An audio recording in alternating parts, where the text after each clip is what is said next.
Você já tinha experiência em vender o baú da felicidade? Eu já estava trabalhando no baú, Leandro, há 7 anos. Tá. Então eu Você começou implementei. como vendedor. Na verdade, não. Eu comecei com uma pequena loja em Bragança Paulista, que era pequenininha, 3 metros quadrados, no momento que era para minha esposa, na época que a gente decidiu ser um negócio para ela. E Tá. aí a coisa foi crescendo, foi tomando um corpo. Eu deixei o meu trabalho para me tornar baú da felicidade 100% do meu tempo. Mas, assim, só para eu entender o contexto, talvez tenha uma parte da nossa audiência que também não conheça o baú da felicidade, talvez já tenha visto na TV e tudo mais, mas de repente nunca comprou um baú da felicidade, né? Como é que funcionava a estrutura? Você era tipo um franqueado? Você era um representante? Quando você contratava o vendedor, você contratava a pessoa ou essa pessoa ela era um representante também? Como é que funcionava essa... Porque você falou assim, eu comecei com uma loja em Bragança, depois, né, eu fui para São José dos Campos para montar a filial. Dá um pouco de pano de fundo pra Funciona gente. isso, né? Na verdade, existia um braço que era grande, né? Porque o baú da felicidade, quem não conhece, né? Quem não teve a oportunidade de conhecer, era um produto era um Tá. carnê físico, que ainda agora vende aí carnê. São 12 folhinhas, 12 parcelas, né, do carnê, que a pessoa pagava, concorria a prêmios, a tão sonhada casa própria, Sim. carros, prêmios e tudo mais, né?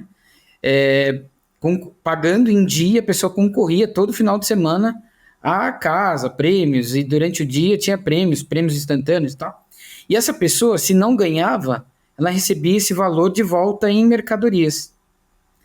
Então, falando de estruturação, de planejamento de negócio, tinha uma logística de trabalho. Então, tinha representantes, e é aí que eu comecei.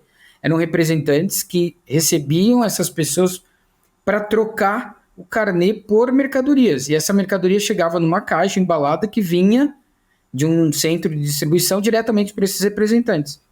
Então, Tá. eu comecei assim. E aí, o grande desafio, como todo negócio, tem que vender. Né? Então, não era só trocar, né? Trocar é maravilha, não, tem que perpetuar o negócio.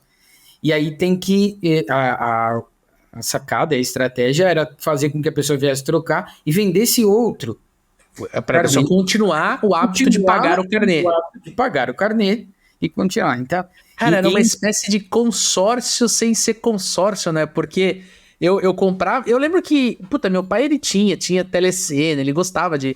E era baratinho, né? Tipo, era R$ 15, era uma coisa mais em conta. R$ 12, R$ 10, é isso aí. Não é? Esse era esse tamanho. Também 12, R$ 15 há 20 anos atrás era. Acho que hoje seria o quê? Uns R$ 100?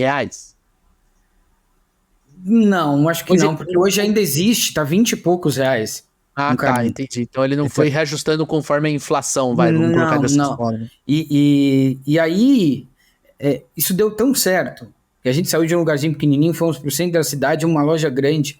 Lá em Colocamos, Bragança. lá em Bragança ainda. Colocamos Tá, uma vitrine com produtos em amostra, amostra dos produtos para eles trocarem, porque a gente começou a vender muito em Bragança. legal. A gente, a gente era uma loja pequena e vendia mais do que lojas que eram próprias.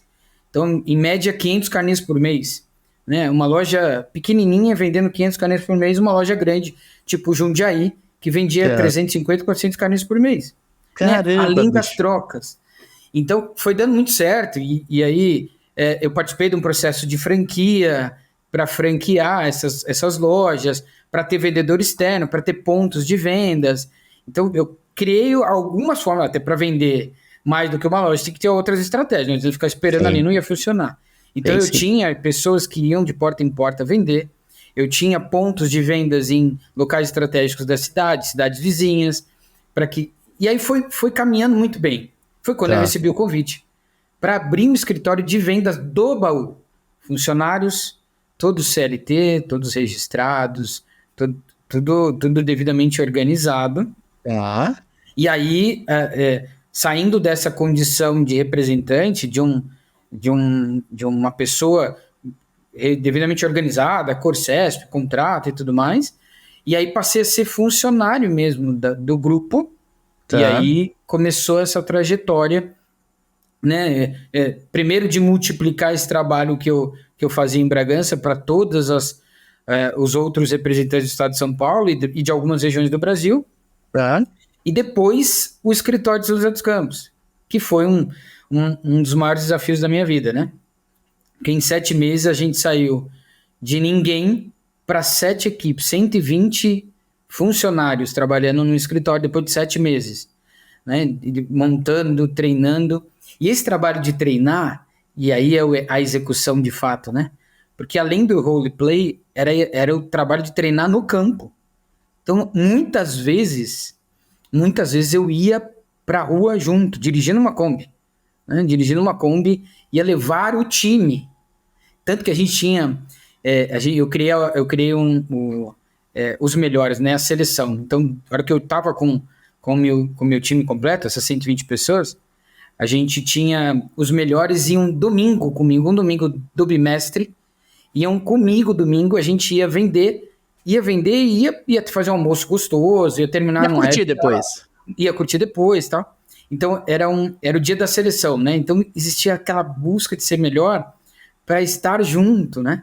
E era um dia que a gente mais vendia, né? Em média, vendia 28 carnês por dia, 28, 30 carnês por dia. Uma equipe, nesse dia a gente trazia 55. Caramba. Que eram os melhores, né? E aí tinha toda uma competição do melhor com o melhor, né? Era uma coisa muito louca. Mas espera aí que eu me perdi um pouco aqui na história. Você falou que foi para São José dos Campos para montar uma equipe, botou 180 pessoas dentro de um hotel para fazer um processo de seleção bem hardcore ali, né? Bem hardcore. Aí você comentou, falou assim, eu tinha que pegar 10 pessoas e um líder, né? Porque uma equipe era formada de 10 vendedores. Mas aí agora há pouco você falou 120. Isso. Eu me perdi. Então chegou no momento em que a tua equipe de São José dos Campos tinham 120 vendedores? E, entre chefes de equipe, porque também lá atrás a gente criou um processo de trainee, né? O chefe de equipe trainee. Porque o turnover era um pouco elevado. Né? Sim. O turnover, uma venda que toma tempo de vida mesmo, né? Falando de uma carga horária grande, mas também porque é muito emocional, impactante. Então, tinha um turnover bem interessante. E a gente tinha um banco, né? Trabalhando junto. Tinha chefes de equipe trainees que funcionavam. Então, eu tinha 7 equipes, eu tinha 5 chefes de equipe trainee. Tá. Vendedores, eu tinha 10 por equipe, mas eu tinha vendedores a mais. E tinha dias que faltava vendedor. Uma equipe desse tamanho falta pessoas, né? Então, tinha uma estrutura para a equipe todos os dias saírem completas. Tá. Né? Então, aqueles que sobravam vinham fazer trabalho na região central a pé. Né? Os que tinham mais. Então, a gente tinha um time grande para manter funcionando a estrutura, o processo comercial. Então, tinha que estar funcionando a estrutura e o processo.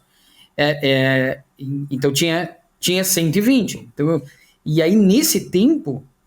E foi histórico isso no grupo. Foi o escritório que montou uma equipe por mês. Caramba, bicho. Performando, né? Uma equipe por mês performando. Então, todo mês a gente abria um time novo, contratava um time novo e treinava junto com uma equipe, e essa equipe caminhava, apadrinhava, caminhava sozinha, apadrinhava e caminhava sozinho. Durante 7 meses a gente teve 7 equipes funcionando e performando.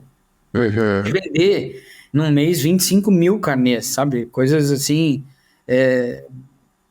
mega, caixas e caixas de carnê, né? Era uma coisa bem interessante, mas era um time engajado e feliz, né? Essa é a parte interessante da coisa. Trazia o baú da felicidade, a felicidade mesmo. Todos os dias feliz, porque, imagina, né? Um time que chega às 7h30 da manhã, chegou em casa ontem meia-noite, chega às 7h30 para uma reunião, que eu fazia reunião todos os dias de manhã, né? Cada dia um tema diferente, cada dia uma dinâmica diferente para que o time pudesse sair melhor. Então, tinha que ser um time feliz, né? Sim. E sem felicidade não saía de casa, né? Tinha muita motivação, então. Tinha muita motivação, né? Muita motivação.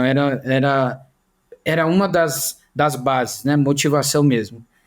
Tem muita gente que não acredita em motivação, né? Que a motivação é própria. Entendo que é o motor, né? Algo nosso. Mas a gente consegue influenciar pessoas a viverem melhor, a pensarem melhor, a ficarem felizes, mais felizes, né? Então, era isso que a gente fazia. Até porque se você for vender o baú da felicidade meio triste, cara fechada, né, cara, sem um sorriso no rosto... Mas, na verdade, e se você olhar, né, Leandro, para tudo. Se a gente for... Pra tudo. Se a gente for mal, vai vender... começou perdendo, né? E no baú da felicidade, não começou perdendo, nem começava, né? Imagina, a pessoa lá na cozinha, eu tenho que chamar ela para vir até o portão com cara empurrada. Capaz que vem, né? Não vem nada. Não vinha. Então, foi isso, assim, um pouco da dinâmica. E aí, curtiu esse conteúdo?